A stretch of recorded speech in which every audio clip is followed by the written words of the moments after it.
नवनिर्वाचित सरपंचों ने सरकार द्वारा वित्तीय शक्तियां कम करने के विरोध में मुडलाना खंड के सरपंच हुए लामबंद। कहा, चुनाव न करवाती सरकार शुक्रवार को देवेंद्र बबली और कृषि मंत्री से मुलाकात करेंगे।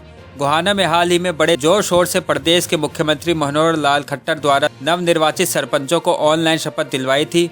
सरपंच अपनी जीत का जश्न ठीक से भी नहीं मना पाए कि सरकार ने सरपंचों की वित्तीय शक्तियां कम करने का जो फरमान जारी किया है उससे सरपंच भड़क गए हैं और सरकार से आर पार का मूड बनाकर फरमान वापस करने का ऐलान करते हुए कहा कि अगर सरकार को यही काम करना था चुनाव ही नहीं करवाते।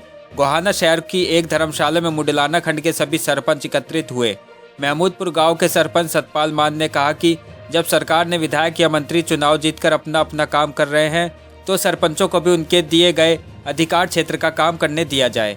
ई टेंडरिंग के तहत 2 लाख रुपए तक के कार्य करवाने की प्रणाली लागू करके सरकार ने इसे पंचायत कम विभाग जैसा बनाना चाहते हैं, मगर ऐसा नहीं होने दिया जाएगा। पहले खंड स्तर पर सरपंच सरकार से बातचीत करेंगे और फिर भी सरकार नहीं मानी तो प्रदेश भर के सरपंचों से मिलकर आगे की रणनीति तय की जाएगी। इस दौरान मुसाना गांव के सरपंच पालूराम, बड़ौदा ठुठान की सरपंच सीमा के पति टिल्लू और चिड़ाना के संदीप लठवार समेत सभी सरपंच मौजूद रहे। मुडलाना गांव के 34 गांव के सरपंच 34 पंचायतें मुडलाना गांव में और 34 के 34 सरपंच इकट्ठे हुए मुडलाना ब्लॉक के इस मुद्दे पर इकट्ठे हुए हैं कि हमारी हरियाणा सरकार ने सारी की सारी सरपंचों की जो गांव की सरकारें होती हैं, एक प्रदेश की सरकारें होती हैं, देश की सरकारें, गाँव की सरकार की जो हमारी पंचायत फंड है आज तक किसी भी सरकार ने नहीं छीना था, वो भी छीन लिया। इन्होंने 2 लाख रुपए की पावर दे दी। 2 लाख रुपए में तो एक पौड़ी नहीं बनती, एक गली नहीं बनती। गली बनाओगे तो 1 किले की बनेगी गली। और हम अधिकारियों और कर्मचारियों के पीछे लगे रहेंगे।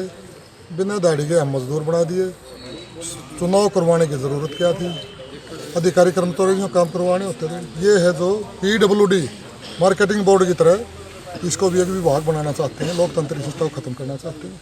शायद आगे चुनाव हो ना हो तो हम अपने अधिकार के लिए, शक्तियों के लिए और अपने हक के लिए लड़ाई लड़ेंगे, गांव के विकास के लिए। हमने अपनी सारी बात रखी, विचार विमर्श किया कि कल हमारे आदरणीय पंचायत मंत्री देवेंद्र बबली जी सोनीपत आ रहे हैं जनसंवाद के लिए।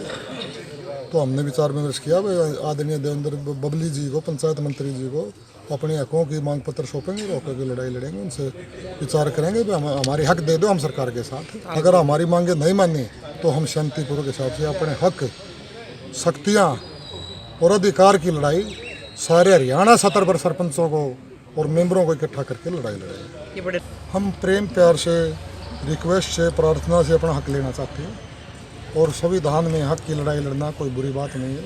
सब लड़ते हैं। संविधान में नियम बना रखे हैं, कानून है ये कि वह आंदोलन, धरने, प्रदर्शन कानून के नियम के अनुसार हम कर सकते हैं। लेकिन हम धरने, प्रदर्शन, आंदोलन नहीं करेंगे। हम अपने हक की लड़ाई लड़ेंगे और अच्छी तरह से लड़ेंगे। हफ्ता 10 दिन 15 दिन बाद कल आदरणीय देवेंद्र बबली जी से ये जो हमारा मांग पत्र है वो देंगे, प्रार्थना करेंगे, रिक्वेस्ट करेंगे। अगर वो नहीं माने तो उसके बाद आगे फिर 2 दिन में, 4 दिन में फिर पूरे जिले के सरपंच इकट्ठे होंगे। पहले तहसील के होंगे, फिर पूरे जिले के होंगे, फिर पूरा हरियाणा स्तर के होंगे। उसके बाद विचार विमर्श करके अगली रणनीति फिर बनाएगी। रामपाल जी, आप सब एकत्रित हुए हैं आज, किन चीज़ों के विरोध में आपका मीटिंग थी आज? हम इन चीज़ों का विरोध वो है मैडम जी, जैसे कि ये 2 लाख रुपए का सरपंच को दे रहे हैं। सरपंच को अनलिमिट देना चाहिए। और ये जो ई फार्म बोला जाए, ये ई टेंडरिंग करेंगे जी। ई टेंडरिंग में तो जी ठेकेदार आएगा जी, ठेकेदार आएगा, उसका पैसा ठेकेदार के पास जाएगा। वो क्या पता कब का कब काम करेगा।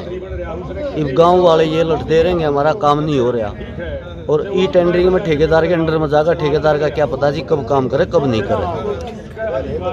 मंत्री जी आ रहे हैं, JP दलाल जी, वहाँ पर जाने के लिए भी अपना ये किया है कि भाई किस चीज़ में जाओगे, बस करें या आप अपने व्हीकल में जाओगे। इन्हीं बातों के लिए इकट्ठे हो रहे हैं। गोहाना से सारिका नरवाल की रिपोर्ट।